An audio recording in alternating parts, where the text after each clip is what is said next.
Hello guys, দেখো মহাশিবরাত্রির একটা video নিয়ে তোমাদের সামনে চলে এসেছি। আর আমরা চলে গেছিলাম গিরিধারী আশ্রমে, যেটা আমাদের বাড়ির একদম কাছে।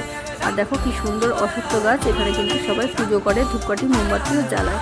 আর কত লাইন, সেখানে দেখো এই যে গুরুদেবের ছবি নিয়ে যাচ্ছে আর পাদুকা নিয়ে যাচ্ছে। তো গুরুদেব থেকে তোমাদের দর্শন করে দিলাম, তারপর কিন্তু মন্দিরে ঢুকে পড়লাম। আর ঢুকেই দেখো লাইনে দাঁড়িয়ে আছি। তারপর দেখো এখানে সবাই পুজো করছে।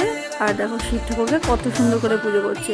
সবাই প্রথমে ধূপকাঠি মোমবাতি দিয়ে আরতি করে ঠাকুরকে কিন্তু স্নান করিয়ে দিয়েছে। আর ঠিক তারপরে কিন্তু ফল দিয়েছে, কারণ হচ্ছে ফল হচ্ছে ঠাকুরের যে সেবার জন্য দেওয়া হয়েছে। তো তারপরে কিন্তু আমরা ফল দিয়ে ঠাকুরকে ভালো করে প্রণাম করে অঞ্জলি দিয়ে আমরা কিন্তু দর্শন করে বেরিয়ে যাব। আর এত ভিড় কী করবো, কিছু করার নেই। দেখো সবাই মিলে একসঙ্গে সব ফল দিয়ে দিলাম। তো তোমরাও কি আমার মতন এরকম উপোস করেছো? আর তারপর দেখো পেছন দিয়ে কত দূর পড়ছে। আর এই পুজো করতে করতে